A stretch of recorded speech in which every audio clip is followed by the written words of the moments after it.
Acknowledge me!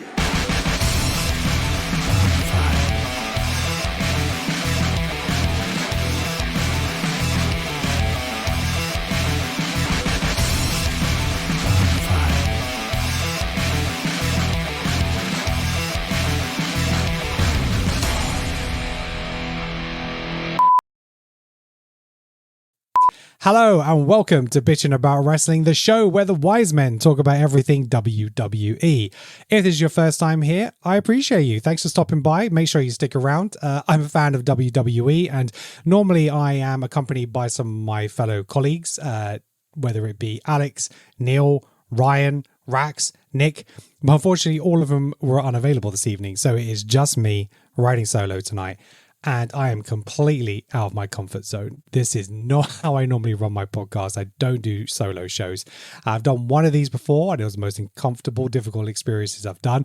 Looking down the lens and talking to an audience and not getting that immediate response. It's a very strange sensation for me because I've been doing my other podcast, and which is called Creative Control, the entertainment podcast, where we talk about movies and TV shows. And we've been doing that for a couple of years now. And it's a very similar format. I have my friends onto the show, and we literally talk about movies, and the same here. We're here talking about wrestling. So hopefully you'll stick with me.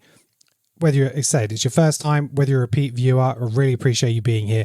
Show me some support. I'd really appreciate it. I know there's some fantastic commentators out there and some great influencers talking about WWE on TikTok, YouTube, Twitter, wherever it is. And I'm just trying to do something similar, just give my thoughts and opinions and see if there's people out there who respond to me and like what I have to say, or maybe even controversially don't like what I have to say, because ultimately that tends to be what gets you a lot more viewers. But hey, if you can hit that like and subscribe on our YouTube channel at Bitchin' About Wrestling, and you can follow us on Twitter at Bitchin' About WWE and TikTok at Bitchin' About Wrestling as well. You can follow us on Creative Control, the entertainment podcast, on those platforms. And if you're listening to the audio version of this podcast, you can get it on Apple Podcasts, Spotify, Audible, anywhere you get podcasts, we are there. Both that's at Bitchin' About Wrestling and Creative Control. So yeah, let's talk about WWE. Let's start with what happened on SmackDown this last week. It opened with the Grayson Waller effect, with Austin Theory and Grayson Waller coming down to the ring. Not the best reception, as you can imagine. And their guests for the evening, though, got a huge pop. Cody Rhodes came out to the ring, and he went up to the top turnbuckle to do his extra whoa before he gets into the ring. But his music was cut by Waller. He didn't want him making it all about him, which I thought was a nice touch.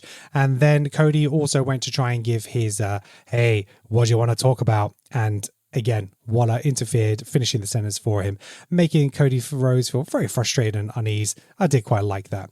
But Waller called out Rhodes. He said he was selfish, and because of him, all his friends were getting beaten up. And can't say I disagree with him. Waller's talking facts here. But the American Nightmare pointed out that he was kind of a bit of a hypocrite and asked Austin Theory when he was going to wise up and leave Waller. So it didn't go down too well. And Waller responded by saying, hey, you know what, your friend KO, who you're going to be having a match with at Bash of Berlin, do you think he's really your friend? Do you really think he's going to stay on side? And he showed a video of KO betraying all his past friends, which was just fantastic. I absolutely love this. Obviously, he's Sami Zayn. We had Chris Jericho, Kofi Kingston, Sami Zayn again. And yeah, it was great to see that. It showed that when in the right mood, Kevin Owens is willing to do whatever it takes to get to where he wants to be. And that's kind of where I wanted to see this going with KO. I don't think anything's going to happen before Bash of Berlin, but I think maybe after the match he has with Cody, potentially he's going to feel like, actually, this is what I really want now, because he's been talking about how he doesn't deserve the title shot, but I think he's going to get that hunger for it. I think maybe if he comes that close, he's then going to maybe start making that turn on Cody. And that's how I'd book this. I'd want him turning on Cody. I'd want then a heel turn from Randy Orton following that. Leave Cody alone, more exposed to the bloodline, and now then form a relationship between him and Roman Reigns to take on the bloodline. And then they can get maybe Jimmy and Jay and Sami Zayn involved, and then that's when I'm going to want Cody Rhodes to do a heel turn on Roman Reigns. I think that would just be beautiful. But hey, Kevin Owens didn't really like the video package, and he came out saying, Cody Rhodes is my boy, I'm never going to turn on him. And he cut through the bullshit, and he just said, look, there's no point me coming down here, hitting you, and then the general manager comes out later and makes a match. So he says, GM, Nick Aldis, let's just have a match. Make it official. He come out. I said, yeah, let's make it official. We're pushed for time, so let's go.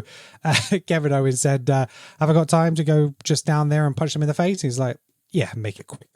So we got a little tussle, and obviously that led to the main event match for the evening later on. Then we had LA Knight versus Santos Escobar for the United States Championship on SmackDown. Before the bell, Angel Umberto attacked LA Knight, just trying to subdue him and weaken him before the match. But it kind of backfired because Angel, Umberto, and Lopez were all ejected by the official from being around ringside. Knight and Escobar, had a fairly decent match. They traded finishing attempts. Both competitors looked really strong. But after a massive elbow off the top rope and a BFT by Knight, he successfully defended his championship in his first title defense. Look, we knew that was going to happen. There's no way that he was going to lose his first title defense on SmackDown, but it was a good match, and I think hopefully they can build on this rivalry. I hope it's not a one and done. But these days, in terms of repeat championship opportunities, it doesn't necessarily always happen. We end up going to number one contenders and stuff like that. So we'll see what it brings. Then we had Bianca Belair, Jade Cargill, and Naomi versus the Unholy Union and Blair Davenport. Now, I didn't even realize that they'd been tagged the Unholy Union. And this is Isla Dawn and Alba Fire, the tag team champions. I don't know how long that's been a thing, because I've always thought they should have a tag team, faction kind of name. But apparently this was now, and that happened. But yeah, Belair, Jade Cargill, Naomi, they kind of reunited to take on the tag champs and Blair Davenport. It was a fairly decent match. We had a lot of isolation. Fire, Dawn, Davenport, Issa, Belair. But finally, the EST made her way to tag in Cargill with a hot tag, and she came in, sort of like destroyed everybody. And then Naomi hit a split leg moonsault onto Davenport to gain the victory for the team. So it was kind of strange leading up to Bash at Berlin, where the two tag team challengers and the champions were kind of not the highlight of the match, in a sense that neither of them finished it. But I guess that leaves you a little bit more guessing to where the outcome of that tag match is going to be. Because normally if the good guys or the bad guys, whoever gets the win on the show before, then you kind of feel it's going to go the other way on the PLE. But fairly decent match, but nothing to write home about. I'm not feeling the story element here. So the only thing I'm hoping at this point is Jade Cargill heel turn. That's what we need. So we'll see what happens after Bash in Berlin. Then we had the Bloodline versus the Street Profits for the WWE Tag Team Championship. The Street Profits won their number one contender tournament last week, so that match was set for tonight. It opened with Solo Sikoa and the Bloodline gloating about their beatdown of Roman Reigns the week before, and showing their authority within the business, and that Roman Reigns, I think, is going to be taking a couple more weeks out. So he's come back, made a big impact. We'll see when he's going to return, and whether he'll be alone or whether he'll come back with Jimmy or maybe Paul Heyman. It's to be seen. Also, before the match, Solo Sikoa obviously had to address the point that Jacob Fatu, who won the tag team championship with Tama Tonga, he was injured, and the story was, we mentioned on the previous podcast, was that Jacob Fatu was going to be injured after the match at SummerSlam, so they could keep him away from Roman Reigns for a couple of weeks. However, he ended up getting legitimately injured, and as you've seen over the last couple of weeks, he's wearing a boot. And so he can't really compete, even though he destroyed Roman Reigns last week wearing the boot. But yeah, he needs to rest it. And so Tonga Loa took the place of Jacob Fatu in the Bloodline defense of the tag team titles. And it was kind of made that Jacob Fatu was now being kind of elevated to the enforcer within the Bloodline. I mean, it's a little bit weak. I don't know if they need to make much of a thing of this, but because tag team championships, they kind of have that rotation now, especially when there's like three individuals. The New Day have done it where different people have defended it at different times. I think they could have just made that a little bit clearer, as opposed to it being a case of almost stripping Jacob Fatu of the belt to hand it over and giving this crappy promotion. But hey, it is what it is. I thought Tonga Loa actually looked much better in this match. Obviously, he's had his criticisms over the last few weeks and made a few little mistakes from his debut and moving on, kind of missing some spots. But I thought he did really well in this match, and credit to him. He's had a couple of weeks out. Maybe he's been spending some time, honing those skills. And, he has been a great performer in New Japan previously. So it isn't a case of he's really new to the business and he's underdeveloped. I think, I don't know if it's a nerves thing or, just the size of WWE.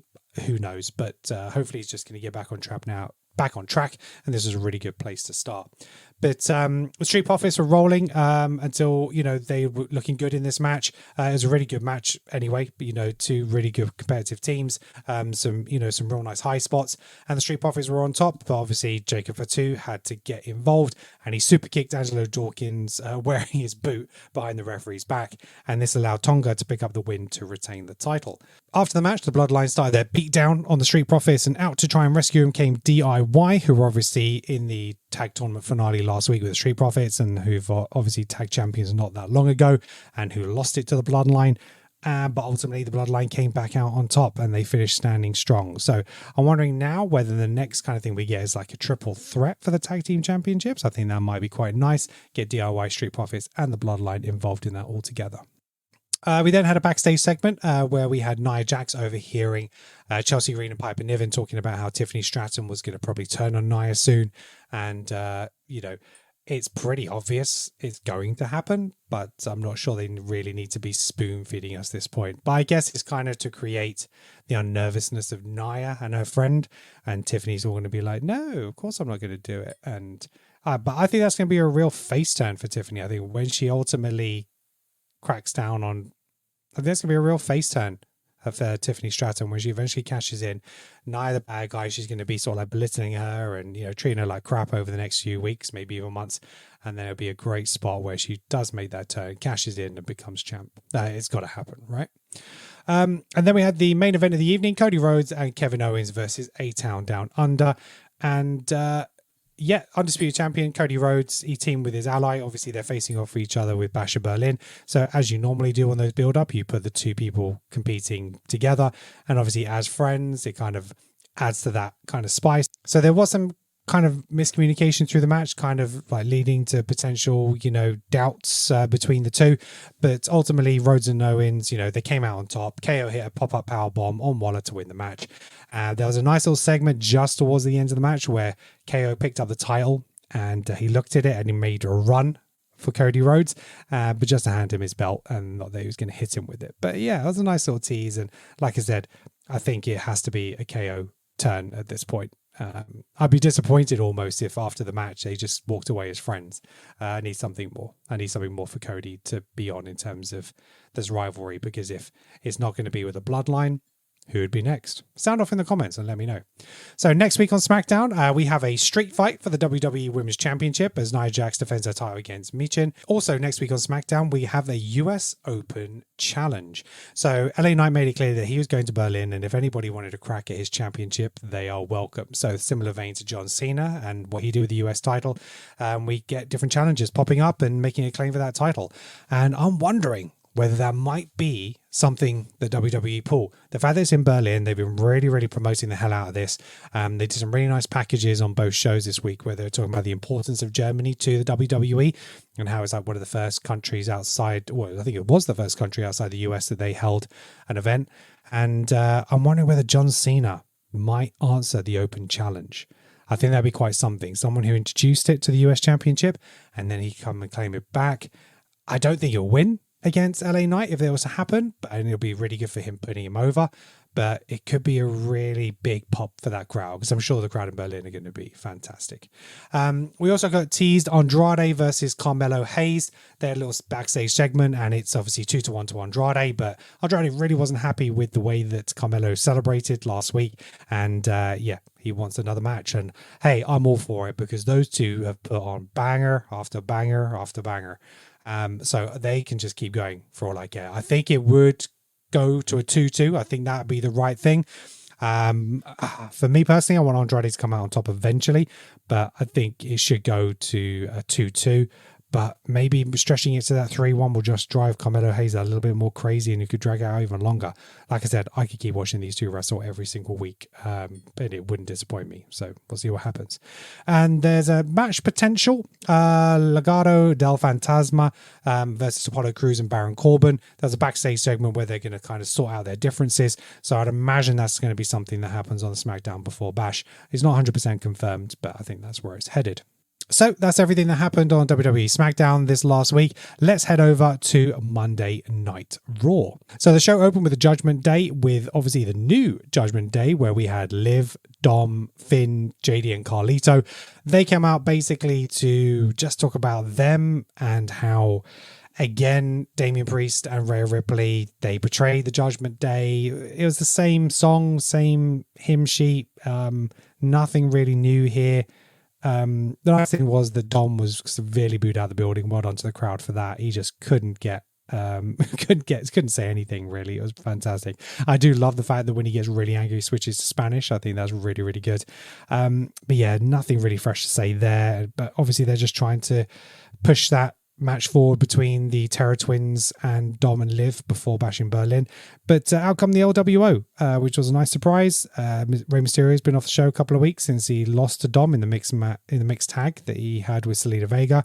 And yeah, it was good. I liked Rey and Dom on the mic. It was pretty good. Rey was telling about how, you know, Dom was being a bigger dick than ever. He needed to be checked. That when he was with Rhea, at least one of them had a pair of balls. Obviously not him, and he wanted to slap the mustache off his son's face, which I thought was pretty good. Dom didn't take him too kindly. He said, you know, make a move, and so a brawl ensued, which obviously then led to our opening match of the night.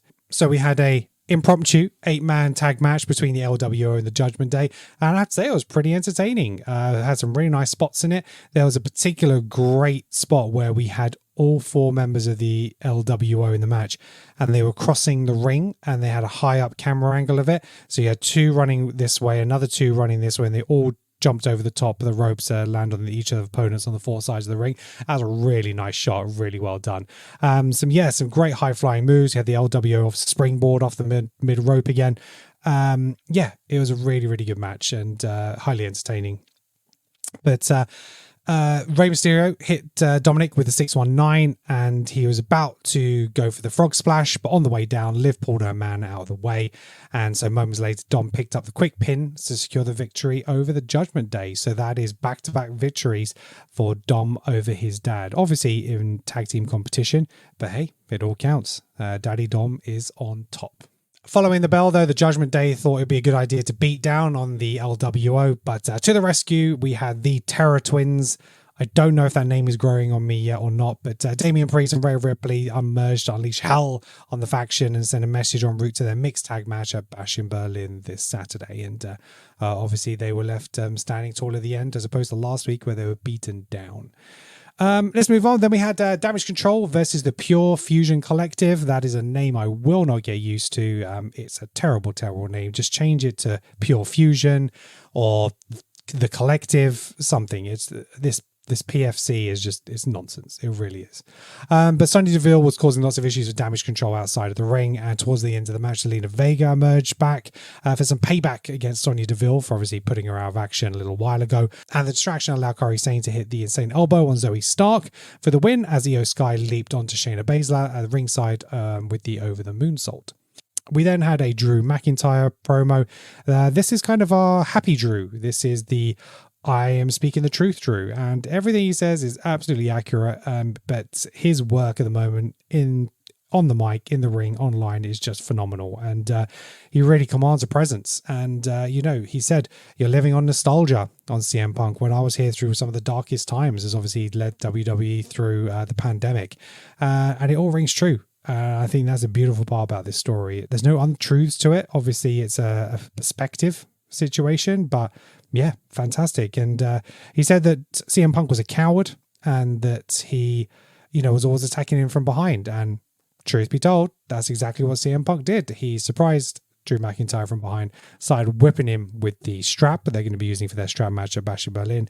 And we had a bit of a back and forth between two before eventually people had to come out and separate them. But a really nice feud, solid segment on the build up. Didn't go into, too much, just enough for me, because I don't need to see any more before the big match.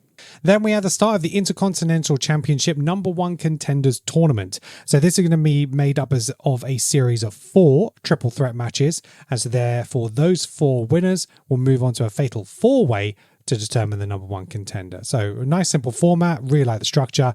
Not a huge fan of the triple threats because they're all DQ, so you get more shenanigans in the match finishes. But hey, it gets more superstars involved and it's not going to drag it over weeks and weeks and weeks where we have 2-on-2, in terms of 8 matches or whatever it is. So 4 matches, 4 winners, fatal 4-way, job done. So the first match we had was Jey Uso, Kofi Kingston and Karrion Kross. We all knew, looking at the start of this match, of those 3 contenders, it was going to be Jey Uso with the win to go through to the tournament fatal 4-way, and that's exactly what proved to be the case. The main event, Jey Uso hit Karrion Kross with a spear plus splash combination to advance into the next round. So decent match, some fairly nice spots, but it was a little bit of a mix of contrast in terms of styles. But I thought Karrion Kross actually did quite well. He came across, quite strong in that, but obviously it had to be Jey with the win and going through. We then had a Randy Orton promo. We had a happy Randy Orton. Again, this is the Randy Orton who signs autographs on the way down to the ring. He's smiling at fans and thanking them, in particular for singing his song. Even though it took 15 years, they got there. And so big props to the French crowd, because obviously it was Backlash which started that. And he made a comment that no one's ever sung his song in 15 years, and it was fantastic to hear. And since then, to be fair, every crowd has done it, and he's really enjoying that, and he really appreciates it. So, he said he wanted to make this quite a simple thing. It was all about the World Heavyweight Championship.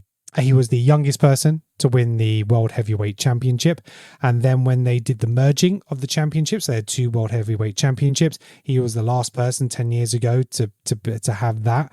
And, now he wants to be that 15-time champion. And it was all about the championship.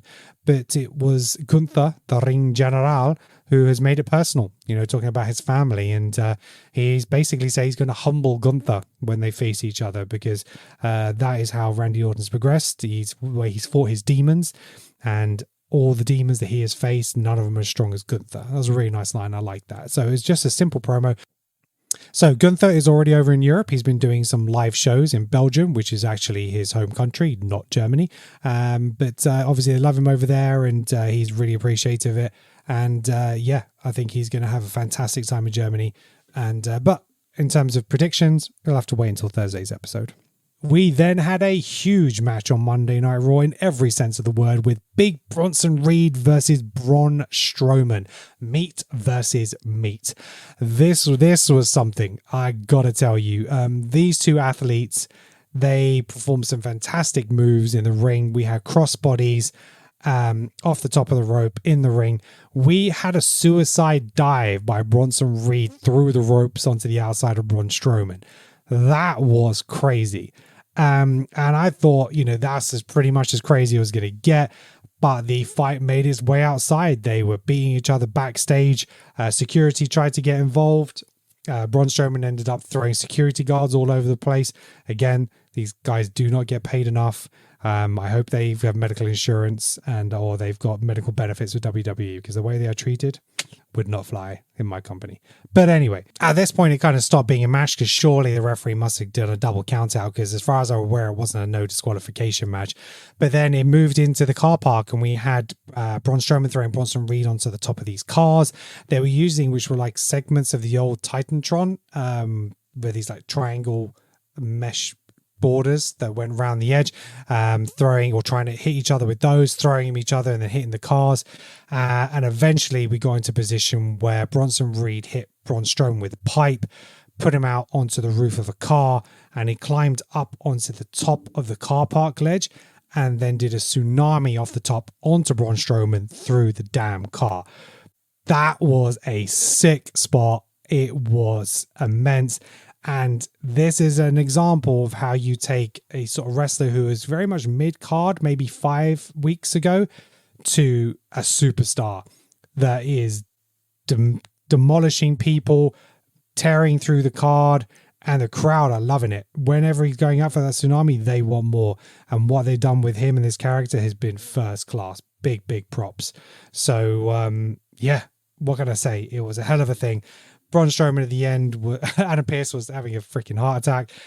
He was calling for, obviously, medical attention. Braun Strowman was saying that he couldn't feel his fingers afterwards, but Bronson Reed walked away from it, again, showing that strength and power. So I don't know if that's going to be Braun Strowman out for a few weeks now, but Bronson Reed continuing his rampage, and he's going to be part of the Intercontinental title picture. And oh God, him versus Bron Breakker, that'll be a hell of a match. Then we had the second of our Intercontinental Championship tournament matches. We had The Miz versus Pete Dunne versus Xavier Woods. I wasn't quite sure how they might go with this. I thought it was either going to be Pete Dunne or Xavier Woods. Maybe Xavier Woods progressing where Kofi Kingston didn't in terms of that solo pursuit for a title that he's so desperate for. But as it looks as if Xavier Woods may secure the win over The Miz with a flying elbow, Pete Dunne pulled the official out of the ring before the 3 count. He then quickly took out Woods and hit the bitter end on the A-lister to steal the victory, and he advances to the second round of the tournament. So Pete Dunne is now in the Fatal 4-Way match for 2 weeks' time. Then to the main event of the evening, we had Uncle Howdy versus Chad Gable. And this was obviously the in-ring debut of Uncle Howdy. Fantastic entrance. He had the upper hand to start with, which is what you expect. But then the comeback from Chad Gable. In the final few minutes of the match, the referee got accidentally knocked out by Chad Gable after Uncle Howdy pushed him. And this gave an opportunity for American Made to start beat down on Uncle Howdy. They took him out of the ring and threw him into the barricade. He started laughing maniacally. They were like, why are you laughing? Lights go out, the Wyatt Six pop out, start demolishing American Made. It then goes back to Chad Gable in the center of the ring, and Uncle Howdy with his sister Abigail finishing him off 1, 2, 3 and wins his debut match.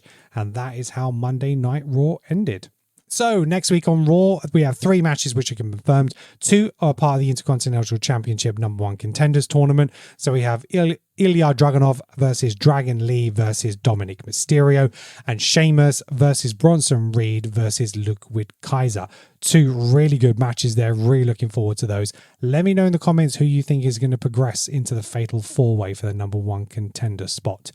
We also then have Zelina Vega one-on-one with Shayna Baszler. So yeah, that was everything that happened on Raw this week. And again, a solid week for WWE in general. It's always a little bit hard that week before the premium live event. Obviously, we have one more SmackDown before that this Friday, but I thought both progressed, the narratives quite strongly. For me, the highlight was the Bronson Reed versus Braun Strowman match. Absolutely fantastic. And the brutality of it, especially with that tsunami onto the top of the car, that is something that should make the intro for that show, because that was fantastic. And the way they've done this character and built Bronson Reed up has been fantastic.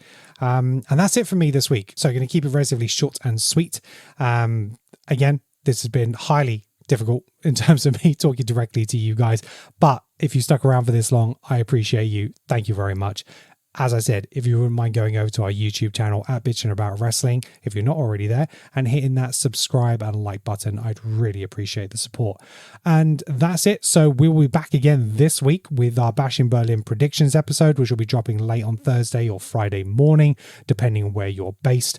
And also, I'd like to announce that this Saturday, I'll be doing my first live stream watching Bash in Berlin and giving my instant reactions as the show is going on. Really excited to do that. It's something I've been wanting to do for a long time, but with the time it is over here in the UK, it can be a little bit tricky sometimes with these 1 a.m. starts and having to stay up until 4 a.m. to do these live reactions, especially when my wife is trying to sleep. But this week, obviously being in Berlin, the fact it's a much more reasonable time, I can definitely do it. And so, look, I'd really appreciate you joining me. I'm probably going to be doing it on TikTok this time to start with, maybe some other platforms. Check out my social medias to find out where that's going to be. On Twitter, we are bitching about WWE, and on TikTok, we are bitching about wrestling. Only because Twitter doesn't allow more characters. Otherwise, I'd love to have bitching about wrestling as my tag name, but I can't. So, hey.